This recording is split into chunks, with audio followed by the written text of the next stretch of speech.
Welcome back to the channel Chandu's Travel World. Every journey starts with one small step. ఈ వీడియోలో మనం స్వయంభూ శ్రీ యోగ నీలమలేశ్వర స్వామి వారి టెంపుల్ని దర్శించుకుందాం. ఈ ఆలయం ఎక్కడ ఉంటుంది, ఎలా చేరుకోవాలి, ఆలయ స్థల పురాణం ఏంటి, ఇలా ప్రతి ఒక్క విషయం ఈ వీడియోలో మనం తెలుసుకుందాము. ఈ టెంపుల్ ఆంధ్రప్రదేశ్లోని అన్నమయ్య డిస్టిక్ మదనపల్లి దగ్గరున్న నిమ్మనపల్లి మండల్ తవలం గ్రామ సమీపంలో ఉన్న దట్టమైన అడవి కనుమలో ఉంటుంది. ఆలయం మదనపల్లి నుండి 26 కిలోమీటర్స్ దూరంలో ఉంటుంది. అలానే నిమ్మనపల్లి నుండి 7.9 కిలోమీటర్స్ ఉంటుంది. ఎటువైపు నుండి వచ్చినా, అంటే మదనపల్లి నుండి వచ్చినా లేకపోతే నిమ్మనపల్లి నుండి వచ్చినా ఖచ్చితంగా తవల గ్రామం చేరుకున్నాకే టెంపుల్కి వెళ్ళాలి.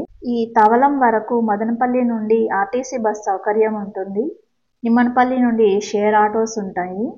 సాధారణంగా అందరూ యాగంటి ఉమామహేశ్వర స్వామివారి ఆలయంలో ప్రతి సంవత్సరం పెరిగే బసవన్న గురించి వినే ఉంటారు కదా. మరి ఎవరైనా ప్రతి సంవత్సరం పెరిగే శివలింగాన్ని చూసారా?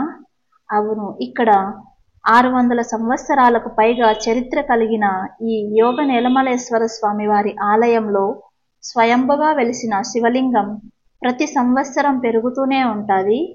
ఆలయం 600 సంవత్సరాలకు పైగా పురాతనమైనది కనుక ప్రస్తుతం ఆలయం రీకన్స్ట్రక్షన్ చేస్తూ ఉన్నారు. ఇక్కడ కనిపిస్తున్న మండపంలో కేవలం ముందు ఉన్న శివలింగం ఒకటే ఉంది. ఇక్కడ ఎదురుగా ఉన్న గేట్ వెనకల వైపున ప్రధాన ఆలయం ఉంటుంది. ఒకసారి టెంపుల్ సరౌండింగ్స్ చూడండి, ఎంత ప్రశాంతంగా ఉంటుందో. ఎత్తైన చెట్లు ఉండటం వలన అసలు పొల్యూషన్ అనేదే ఉండదు. చెప్పాలంటే ఇక్కడ నెట్వర్క్ కూడా 0 ఉంటుంది. ఆలయం రీకన్స్ట్రక్షన్ ఎందుకు చేస్తున్నారంటే ఒకసారి చూడండి, అన్ని క్రాక్స్ వచ్చేసాయి. అలానే వర్షం కారణంగా గోడలన్నీ నెమ్మెక్కిపోయి ఉన్నాయి. ఒకసారి స్వామివారిని దర్శించుకుందాము.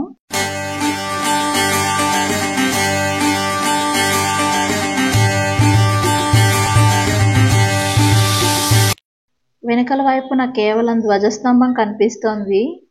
మిగతా గోడలన్నీ చూడండి ఎలా శిథిలావస్థలో ఉన్నాయో. ఆలయానికి కుడివైపున పెద్ద కోనేరు ఉంటుంది. తిరునాళ్ళ సమయంలో ఎంతో మంది జనాలు రావడం వల్ల ఈ కోనేరులో కనీసం అడుగు పెట్టడానికి కూడా ప్లేస్ ఉండదు. అంత కిక్కిరిసిపోతారు జనము. ఇక్కడ పైన కనిపిస్తున్నదే ప్రధాన ఆలయం.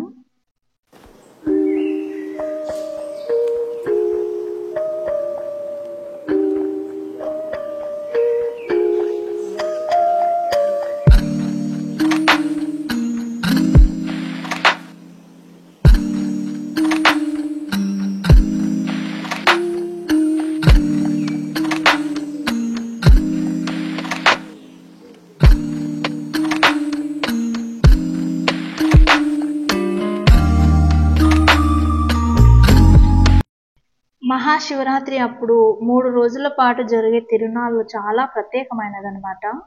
ఇక్కడ మొక్కుబడులు చేసుకున్న వారు, ముఖ్యంగా చుట్టుపక్కల గ్రామాల వారు చాందినీ బండ్లు కట్టుకొని మేళ తాళాలతో స్వామివారిని దర్శించుకొని అన్నదాన కార్యక్రమాలు చేస్తూ ఉంటారు. ఇక శివాలయం అనగానే మనకు గుర్తొచ్చేది మహానంది కూడా కదా. ఆలయానికి ఎగ్జాక్ట్లీ ఆపోజిట్లో ఒక 20 అడుగుల దూరంలో పెద్ద నంది విగ్రహం ఉంటుంది. అన్నదాన కార్యక్రమాలు చేయాలి అనుకున్న భక్తులు స్వయంగా వండుకొని చాందినీ బండిలో తీసుకొని వచ్చి పంచుతారు. లేదంటే ఈ వెనకల వైపు కనిపిస్తున్న బిల్డింగ్స్ వద్ద బయటనే వండి అక్కడే అందరికీ వడ్డిస్తూ అన్నదాన కార్యక్రమాలు చేస్తూ ఉంటారు. ఆలయానికి సంబంధించిన సత్రాలు కూడా ఉన్నాయి టెంపుల్ వద్ద. అలానే కళ్యాణ మండపం కూడా ఉంది. ఎన్నో వివాహాలు ఇక్కడ జరుగుతూ ఉంటాయి. టెంపుల్ చుట్టూ ఉన్న ఈ విశాల ప్రాంగణం మొత్తం తిరునాళ్ళ సమయంలో జనాలతో కిక్కిరిసిపోయి ఉంటుంది.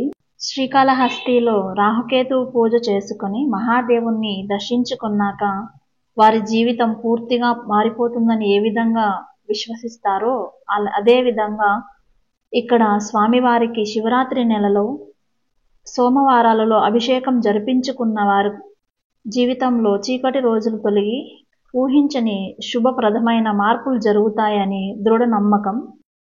ప్రస్తుతం ప్రధాన ఆలయం క్లోజ్లో ఉండడం వల్ల ఇక్కడ కనిపిస్తున్న ఈ మండపంలో అభిషేకం జరుగుతూ ఉంటుంది. ఉదయం 9:30 నుండి స్టార్ట్ అవుతుంది. అభిషేకం జరిపించుకోవాలి అనుకున్న వాళ్ళు పూజకు సంబంధించిన సామాగ్రి మొత్తం తెచ్చుకున్నట్టయితే 150 రూపీస్ టికెట్ తీసుకొని స్వామివారికి అభిషేకాన్ని జరిపించుకోవచ్చు.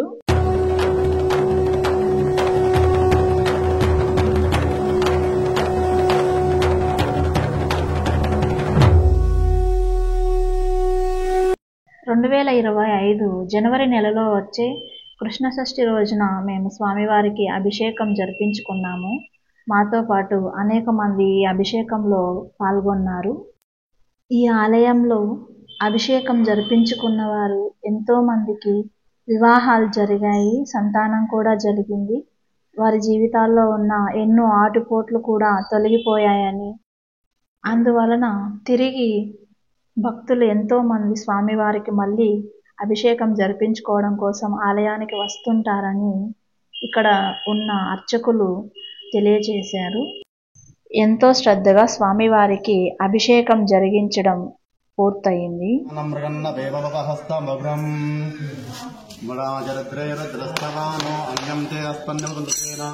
ఈ అభిషేకానికి సంబంధించిన ఫుల్ వీడియోని మన ఛానల్లో ఆల్రెడీ అప్లోడ్ చేయడం జరిగింది.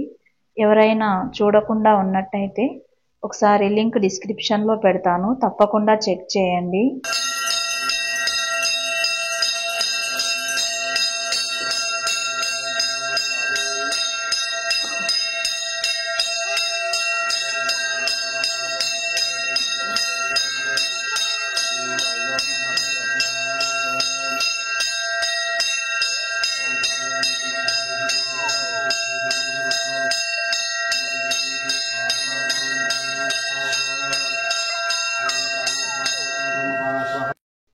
అభిషేకం పూర్తయిన తర్వాత అర్చకులు హారతిని ఇచ్చారు. ప్రతి సంవత్సరం కార్తీక మాసంలో సాయంత్రం కోటి దీపాలను వెలిగించి కోటి దీపారాధన వంటి కార్యక్రమాలు ఇక్కడ ఎంతో ఘనంగా జరిపిస్తారు. ఈ మదనపల్లి సరౌండింగ్స్లో శ్రీ నీలమలేశ్వర స్వామివారి ఆలయం వద్ద జరిగే తిరునాళ్లకు ఎంతో ప్రత్యేకత ఉంది. ఆ సమయంలో నిమ్మనపల్లి నుండి అలానే మదనపల్లి నుండి కూడా ప్రత్యేకమైన బస్ సౌకర్యాలు కూడా ఉంటాయి. అంతేకాకుండా చుట్టుపక్కల గ్రామాల వారు మొక్కులు చెల్లించుకోవడం కోసం ట్రాక్టర్లు, ఎద్దుల బండ్లు కట్టుకొని ఆలయానికి వస్తూ ఉంటారు. అలాంటి సమయంలో ఎవరైనా సరే వారి సహాయంతో ఆలయాన్ని చేరుకోవచ్చు. తిరునాళ్ల సమయంలో ఆలయం వద్ద ఎటువైపు చూసినా మేళతాళాల శబ్దాలతో, సాంస్కృతిక నృత్యాలతో, అన్నదాన కార్యక్రమాలతో ఆలయం ఎంతో సందడిగా ఉంటుంది. చుట్టుపక్కల గ్రామాలలో పండగ వాతావరణం కలిగి ఉంటుంది. అలానే అందరూ కూడా తమ బంధుమిత్రులతో కలిసి ఆలయాన్ని సందర్శించుకున్న తర్వాత స్వామివారిని దర్శించుకోవాలని ఎంతో ఆశపడుతూ ఉంటారు. చాలా పెద్ద వేడుకగా ఇక్కడ తిరునాళ్ళు స్వామివారికి జరుగుతూ ఉంటాయి. ఆలయ చరిత్ర చాలా గొప్పగా ఉంటుంది. కానీ ఈ చరిత్ర బయటకి తెలియకపోవడం వలన ఆలయం గురించి గొప్పతనం మొత్తం అలానే గుప్తంగానే ఉండిపోయింది. మీరందరూ కూడా ఒక్కసారైనా సరే ఈ ఆలయాన్ని సందర్శించి స్వామివారిని దర్శించుకొని వీలైతే స్వామివారికి అభిషేకాన్ని జరిపించుకొని ఆయన కృపకు పాత్రులు కావాలని ఆశిస్తున్నాను. ఈ వీడియో మీకు నచ్చిందని అనుకుంటున్నాను. నచ్చినట్టయితే మీ ఫ్యామిలీ అండ్ ఫ్రెండ్స్కి షేర్ చేసి ఆలయం యొక్క గొప్పతనాన్ని తెలియచేయండి. అలానే ఇంకా ఎవరైనా ఛానల్ని సబ్స్క్రైబ్ చేసుకోకపోతే సబ్స్క్రైబ్ చేయండి. మీ అభిప్రాయాన్ని ఈ వీడియో గురించి కామెంట్ చేయండి. Thank you for watching. Like, subscribe and tap the bell icon.